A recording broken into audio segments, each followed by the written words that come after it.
What if the war between Russia and Ukraine didn't start in 2022, or even in the 20th century? What if this bloody conflict is just the latest chapter in a thousand-year-old story of betrayal, empire, resistance, and survival? Forget what the headlines tell you. This is not just about NATO, borders, or oil. It's about identity, history, and two nations who once called each other brothers, and now bleed on opposite sides of a burning map. In this video, you'll uncover the real roots of this war, not just through Putin's ambitions or Ukraine's independence, but through ancient Kiev and Rus, Mongol invasions, Tsarist imperialism, and Soviet suppression. We'll follow the thread from medieval power struggles to modern geopolitics, exposing how centuries of domination, rebellion, and national trauma have led us here. By the end of this video, you won't just understand why Russia and Ukraine are at war, you'll see how history has weaponized memory itself. Because when two nations fight over who owns the past, the future becomes a battlefield. In Mariupol, Kharkiv, and Bakhmut, children sleep in metro stations. Families are torn apart at train platforms, fathers staying behind while mothers carry trembling hands and toddlers across shattered borders. For Ukrainians, this is not just a war of territory, it's a fight for existence. For many, the echo of Russian bombs carries with it the memory of Soviet tanks and Stalin's famine. Pain passed down through generations is now relived in real time. But on the other side, young Russian soldiers, some barely adults, are thrown into a war they barely understand. Many were told they'd be welcomed as liberators. Instead, they faced defiance, Molotov cocktails, and the bitter stares of civilians who once spoke their language. Mothers in Moscow weep in silence, receiving body bags instead of glory. The propaganda collapses when the grief becomes personal. This isn't just a war of governments, it's a war of people, of neighbors, of cousins, of nations whose histories are braided like barbed wire, bound by culture, language, and blood, yet cut apart by centuries of mistrust. What makes this war so painful is how familiar the enemies once were. To understand why Russia and Ukraine are locked in conflict, we must go back to the 9th century, to Kiev and Rus, a powerful federation of Slavic tribes centered around Kyiv. It was here, not in Moscow, that Eastern Slavic civilization first flourished. Christianity arrived in 988, and the city became a beacon of trade, culture, and religion. Both modern Russia and Ukraine claim Kiev and Rus as their origin story, but only one controls Kyiv today. In the 13th century, the Mongol invasion shattered Kiev and Rus, fracturing the region into competing states. While Kyiv was devastated and weakened, a small principality in the northeast, Moscow, began to rise.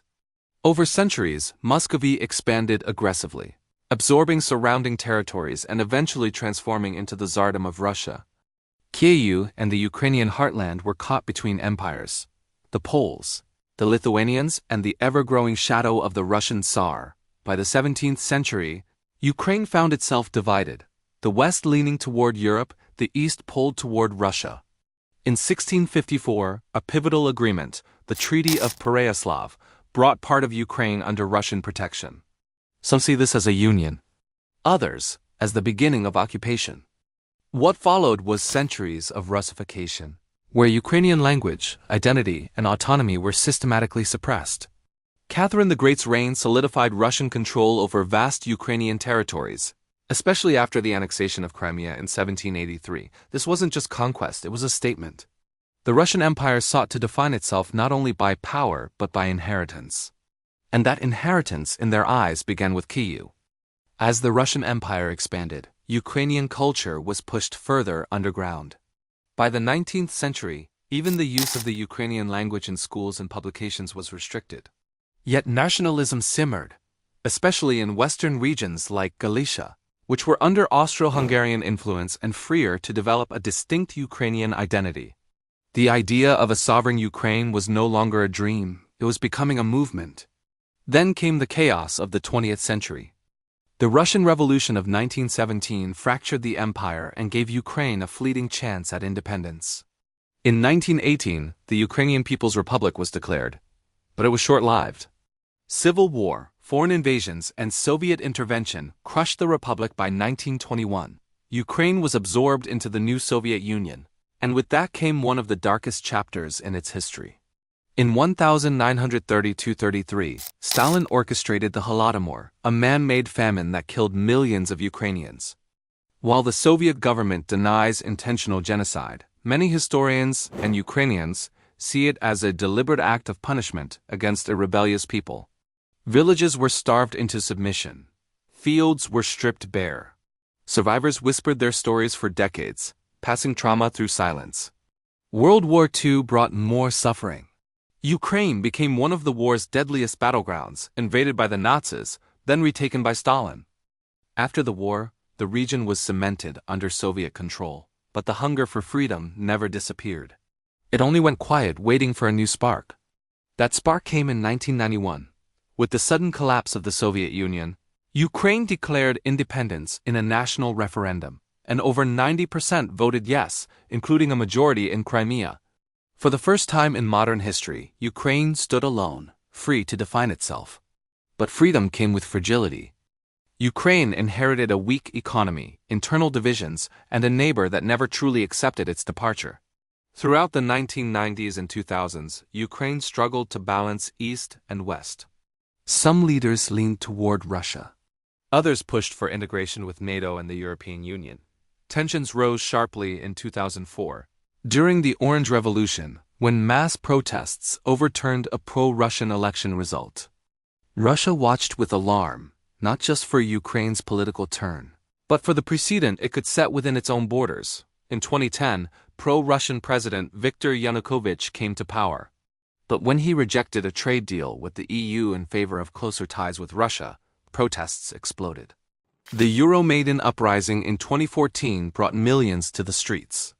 After violent clashes and over 100 deaths, Yanukovych fled the country. For Putin, this was more than political upheaval. It was Western-backed regime change on his doorstep. Within weeks, Russian troops, without insignia, invaded Crimea.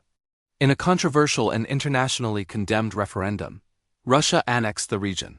The world watched in shock, but little was done. In eastern Ukraine, pro-Russian separatists rose up, backed covertly by Moscow. The war in Donbass began, and with it, the illusion of peace was shattered. To understand Russia's strategy, you have to think beyond tanks. Putin's power doesn't just lie in military might, it's in narratives. For years, Russian media pushed a version of history where Ukraine was not a real nation, but a rebellious province. This ideological framework became a weapon. If Ukraine was never truly separate, then reclaiming it was an invasion, it was restoration. But Ukraine had changed. Especially after 2014, the country began to solidify a national identity rooted in resistance. Language laws promoted Ukrainian in public life. Churches broke ties with Moscow. Veterans of the Donbass War returned home as symbols of defiance. The population grew more united, not less, and Russia's attempts to destabilize it only hardened its will. Still, Ukraine faced critical weaknesses. Its military in 2014 was underfunded, unprepared, and riddled with corruption. It relied heavily on Western training and weapons to modernize. Politically, the country was deeply polarized, with oligarchs holding vast influence. This internal fragility made it vulnerable to both Russian pressure and Western manipulation. Meanwhile, Russia built its war machine. Billions were poured into modernization, tanks, missiles, cyber units, propaganda networks. The Kremlin's hybrid warfare model combined disinformation, cyber attacks, mercenaries, and energy blackmail. Control was exerted not just with bullets but with gas pipelines, election interference, and cultural subversion. When Russia launched its full-scale invasion in 2022, it expected a quick victory. Its tanks rolled toward Kyiv. Its soldiers carried dress uniforms for a parade they thought was days away. But Ukraine didn't collapse. It fought street by street, trench by trench. What Russia underestimated was not Ukraine's strength, but its will to exist. Few people know that in 1994, Ukraine held the third-largest nuclear arsenal in the world. After the fall of the Soviet Union, Ukraine inherited thousands of nuclear warheads. But in a move hailed as diplomatic brilliance, Ukraine agreed to give them up in exchange for security guarantees. The Budapest Memorandum, signed by Russia, the US, and the UK, promised to respect Ukraine's sovereignty. Less than 20 years later, one of those signatories invaded. Another little-known twist. Putin once called Ukraine not even a real country. This wasn't offhand. It reflects a deep-rooted Russian imperial view that Ukrainian independence is a historical mistake. This mindset drives not only military policy but educational narratives, state media, and public perception within Russia. The war is fought with bullets, but justified with centuries-old mythology. And here's the final irony. Many Russians have Ukrainian roots. Their grandparents were born in Lviv, Odessa, or Kharkiv. Their surnames, songs, and recipes are shared. This is not a war between strangers. It's a war between cousins, which makes every missile strike feel like a wound that history may never heal.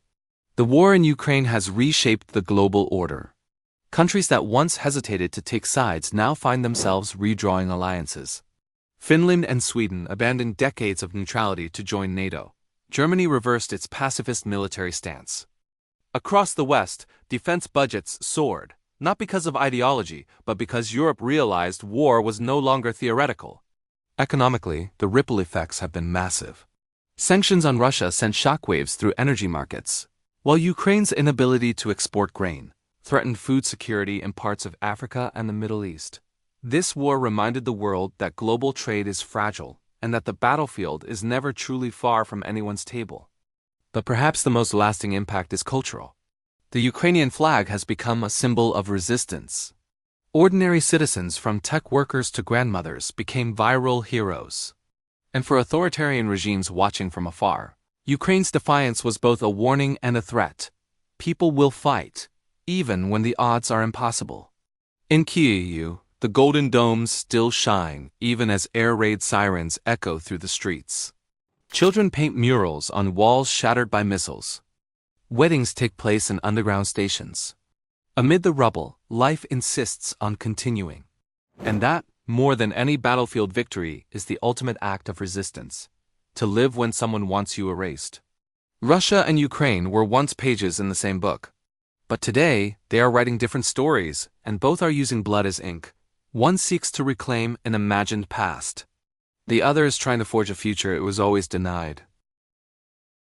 And as long as both refuse to forget, the war will never truly end, because memory itself has become the weapon.